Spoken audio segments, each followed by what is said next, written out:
Hello, everyone, and welcome to the American Family Insurance Dream Bank, where we believe in the transformative power of dreams. I'm Jenna, and on behalf of Dream Bank, we're thrilled to have you with us for today's event. For those who have attended our virtual or in-person events in the past, welcome back. And for anyone that is joining us for the first time, I'd like to take a moment to introduce you to Dream Bank. Here at American Family Insurance, life's better when you're under our roof because when you feel totally supported and protected, any dream is possible. That's why we created DreamBank, an inspirational community destination and virtual experience designed to help people pursue, achieve, and protect their dreams. And now I'm thrilled to introduce you to our speaker, Marcia Doll. Marcia is the Preparedness Coordinator for the Southwest Wisconsin region. She provides preparedness trainings to the public and mentors and oversees the preparedness volunteers for the Southwest chapter.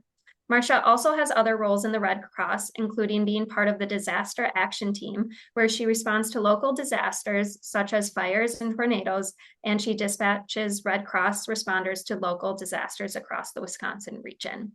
Please join me in welcoming Marcia. Thank you so much for being here, Marcia. The stage is yours. Thank you so much for the great introduction and for having American Red Cross here today. Thank you for everybody who is joining us. So yes, I am Marcia Doll. I am a volunteer for the American Red Cross. So I have met with a lot of clients immediately after disaster. I've also done deployments to larger disasters such as hurricanes and flooding. And so I have been with a lot of clients after a disaster has happened.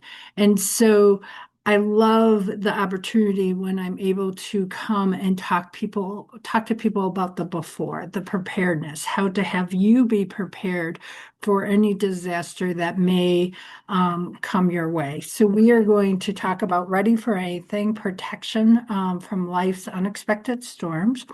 We'll probably have just a few minutes at the end where I can take questions at the very end, and you can put those into the chat. So let's go ahead and get started.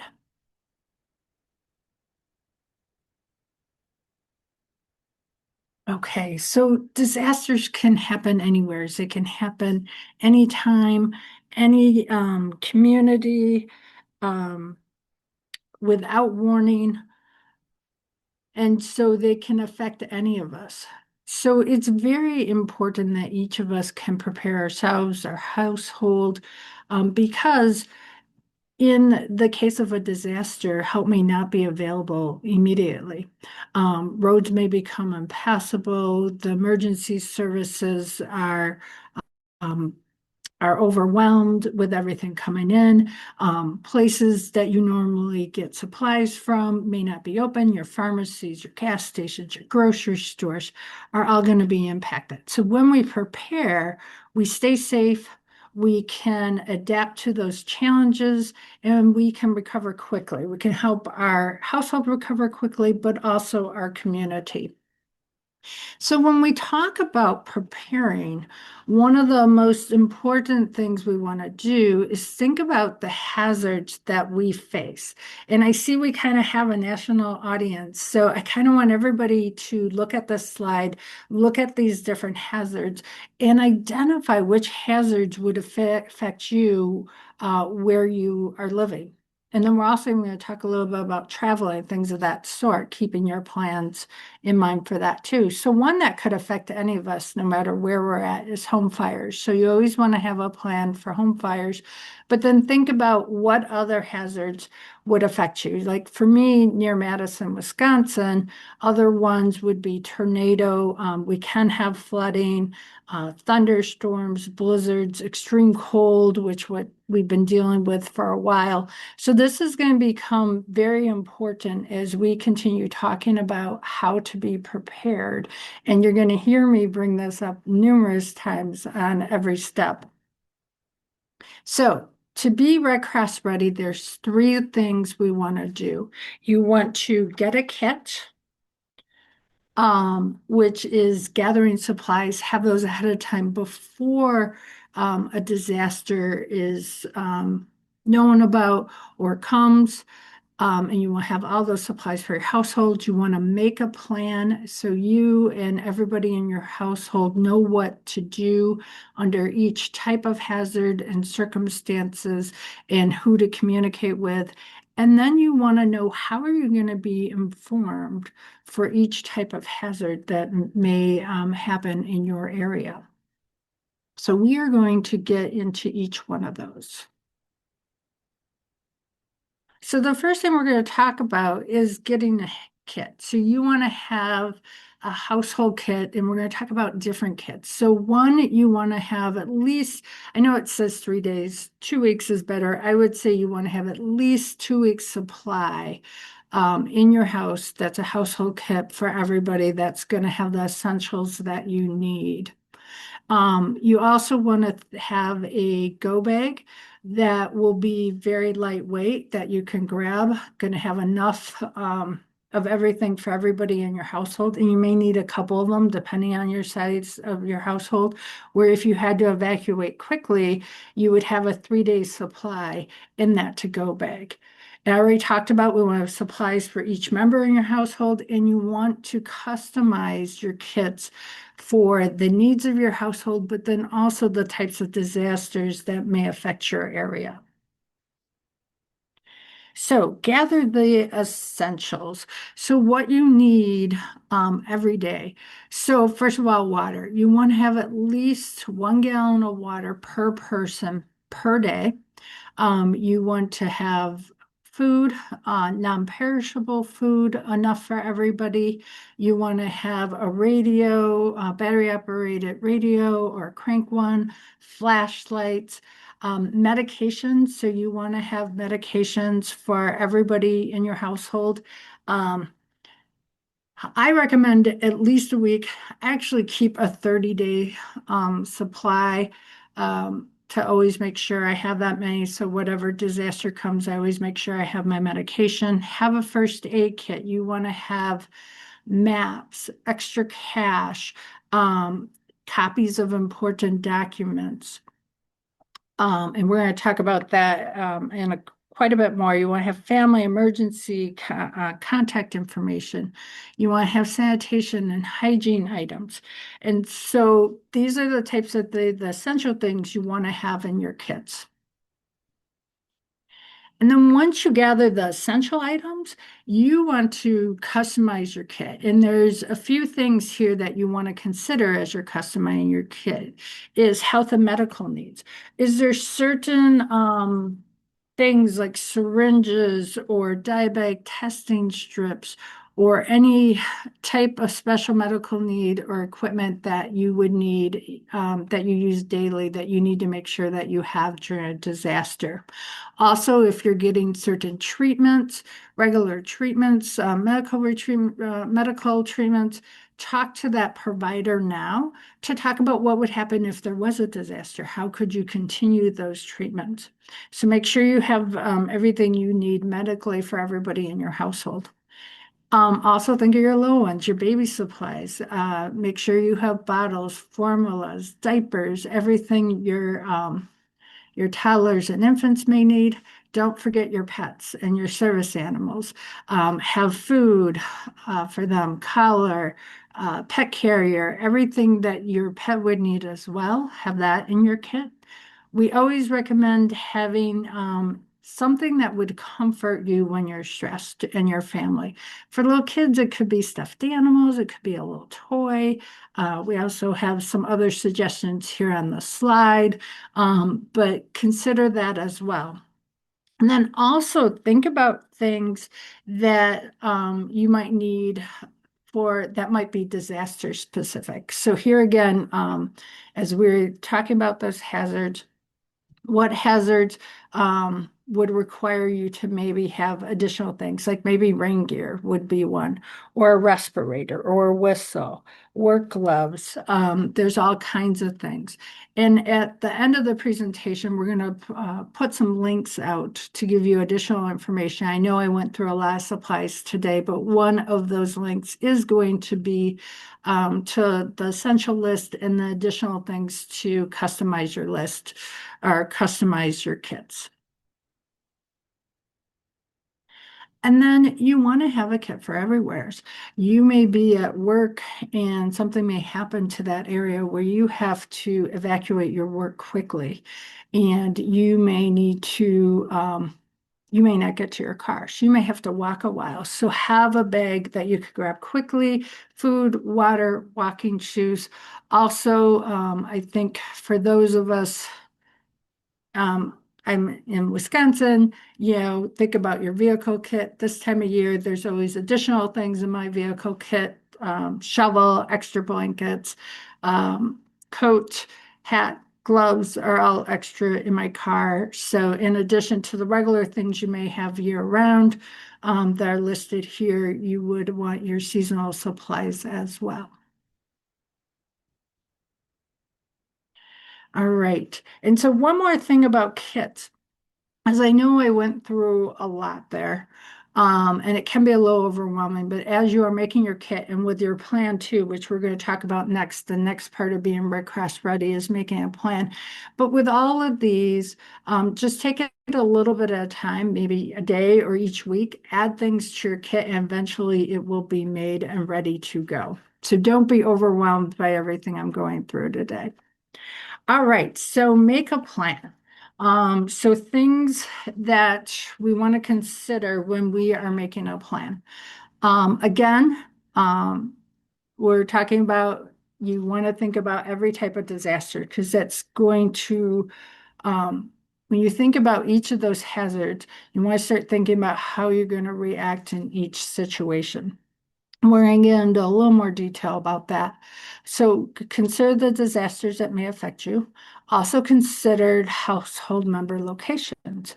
What happens if one of those disasters happen in the middle of a weekday? Are people at work? Are people at school? How will you handle that event at that time? So you want to keep those locations. What if somebody travels quite a bit, or you have somebody in the military who's deployed? You want to have your plans for when they're home and then when they're not home, so you have everything covered.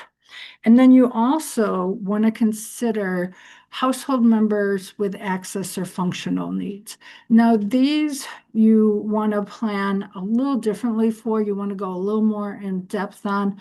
You want to assess, do a personal assessment of the functional abilities and possible needs that you would need during a situation. And then build a support network and have a couple different people. So if someone needed additional help evacuating, if you weren't available, who's another person who could help them? And we suggest that you have at least three, just in case they're not. So build that personal support network based off of that person's needs, and have that plan. And that's something you want to review and practice with that support network to make sure that person with the access or functional needs is covered during a disaster. Also, again, we don't want to forget our furry friends. Think about where your pets will go. A lot of Red Cross shelters, they always welcome service animals and most pets as well. But think about that too. Is there someone who could take your pets? Consider that as well. And so continuing on with making a plan, um, one thing you want to do is for each type of hazard that turns into a disaster, you want to think about whether you would evacuate or shelter in place. So if you are going to evacuate, such as a fire, for you want to discuss how you're going to evacuate. With a fire, every household or every member in your household should have at least two different ways to evacuate. And then when they do, where are you going to meet? Have a place outside the house that's far enough away from the house where everybody's going to meet. Everybody knows where. Same with what if you have to evacuate, orders come in where you need to evacuate your neighborhood or even your community. Where will you go, and make sure that everybody knows where you're going to go? So if it's outside your neighborhood, where is that spot? Make sure the whole household knows that. If for some reason your whole community is affected, where's a spot outside your community? And then where will you stay? Do you have friends and family? Pick a place maybe within your city of someone who you could stay with. But if the whole community is affected, you may also want in your plan somebody who is outside of your community that you could stay with as well. And then identify those situations where you would shelter in place, such as the extreme cold, um, in a tornado, where you're going to go exactly in the house. And then you should already have your supplies by building your kit where you can shelter in place for a while. Um, I was watching the news this weekend. They were showing the grocery stores just empty just because of all the weather across the nation, because everybody was going out to get their supplies right before it happens. This is why you want to have those supplies in your house ahead of time.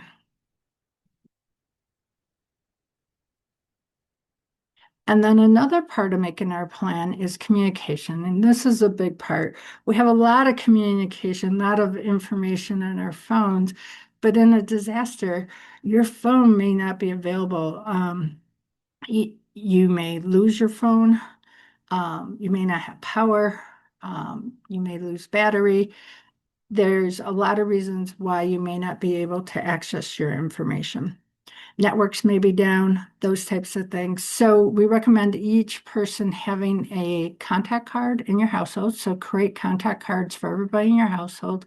We are going to provide another link that's a two-sided document that you can create contact cards. And you want to put everybody in your household, you want to put all their contact information from um, school, work, phone numbers. I would also put email addresses on there. There's also places on these contact cards to put where the meeting places are, where the within your community, with outside your community. So have these cards that everybody has. It's also good for you to have a couple um, contacts that your family can reach out to, one maybe within your community and one outside of the community. Have them memorize those numbers. And then each person in your household could check in with them and they can know that you're safe and know where everybody is. Make sure that everybody knows how to use alternate communication methods. Um, Make sure I think everybody knows how to make a phone call, but also make sure people know how to text because one might be available, but not the other. The same with email. Make sure everybody knows how to email. And again, having those email addresses on those contact cards that everybody's carrying with them. And then you also want to write down phone numbers for emergency services and really emergency services and recovery services. So this would be phone numbers for doctors, hospitals, veterinarians, utilities, people who can help you recover. Your insurance company have that number. And real quickly, I'm just going to put a little note here in about insurance is make sure I just want to recommend that everybody has insurance.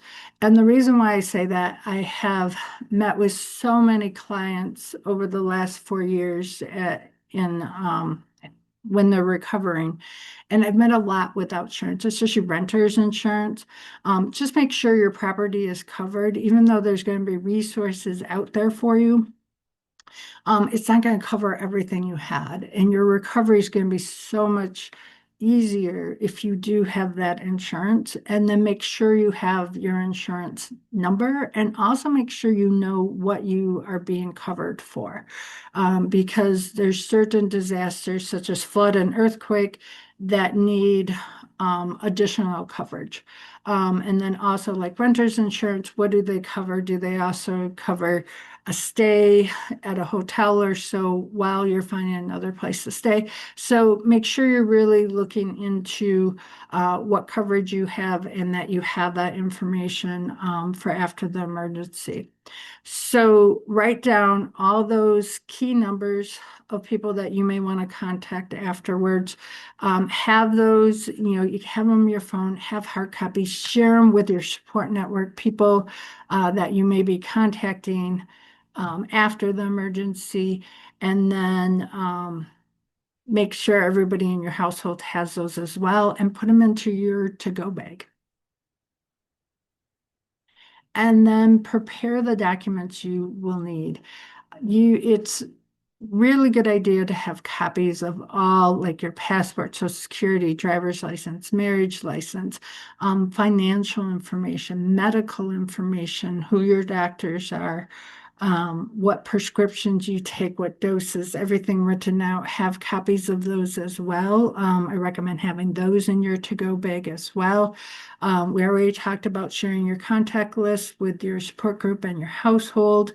Make a copy of all your plans and make sure everybody knows them, and then safeguard these documents. Put them in safety deposit box, put them in a firebox, waterproof box. Uh, you can put them in a secure location on the cloud. You could put them on a removable hard drive and share them with someone that you trust. It's good to just have copies of those just in case the originals do get lost in whatever disaster happens.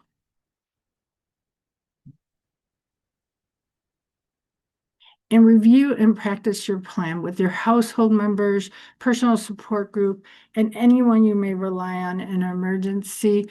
Look at your plan, review your plan, practice your plan at least twice a year, every 6 months.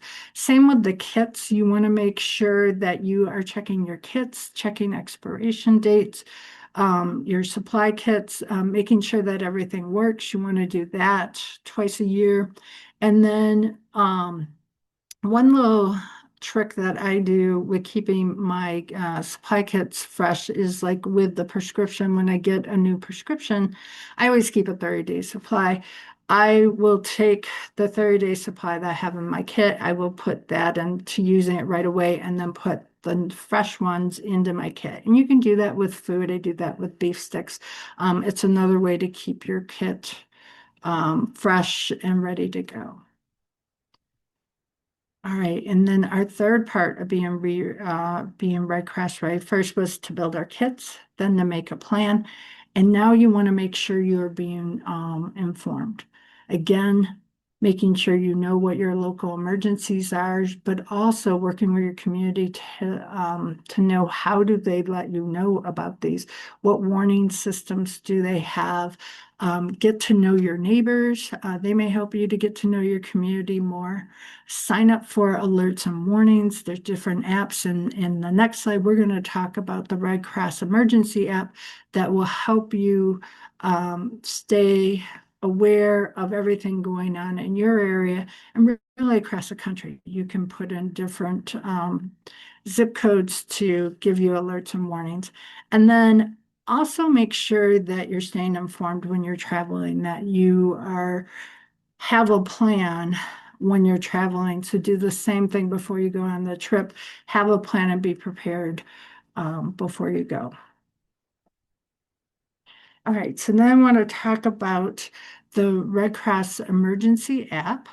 You can download this on the Apple Store, Google Play. You can just type in Red Cross Emergency app. We're also going to put a link in the chat that is to it lists all of Red Cross apps, and the very first one is the emergency app.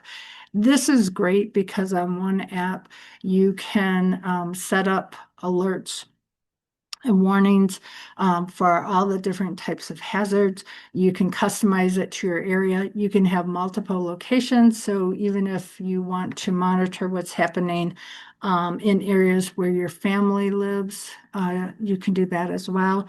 You can set it up when you travel. In fact, I'm going to be traveling 3 different cities in a couple weeks, so I will be adding that information into my emergency app so I can get alerts for those areas while I'm there. It also has preparedness right in there. It will help you prepare for every type of disaster. You can also create a plan in there. There's a map that will show you what Red Cross Um, Shelters are currently open, so you know where to go in the case of a disaster. And unfortunately, we have quite a few open right now because of all the weather this last week. So you can look at that to see where all the shelters are open and available to you. So highly recommend that you install that app. Okay, so we went through a lot of information in a very short period of time. So here's a little checklist for you that as you start preparing to be Red Cross ready, things that you can do. So as you get them done, you can check these off. And first one is knowing what disasters may affect you, and then have a household disaster plan, making sure you're practicing it and reviewing it at least twice a year. Have a disaster preparedness kit or multiples. Make sure you have that to-go kit along with your supplies at home. And again, making sure everything's up to date in your kit. And then one thing we haven't talked about, but Red Cross recommends that everyone in your household is trained in CPR and first aid because this can help in the time of disaster as well. And we'll have a link to Red Cross classes if you're interested in that.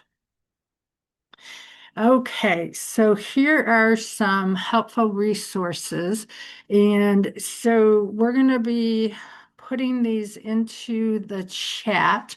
And I actually have, so I have a few here, but there's some additional ones that we are adding to the chat. So the first one is the redcross.org prepare.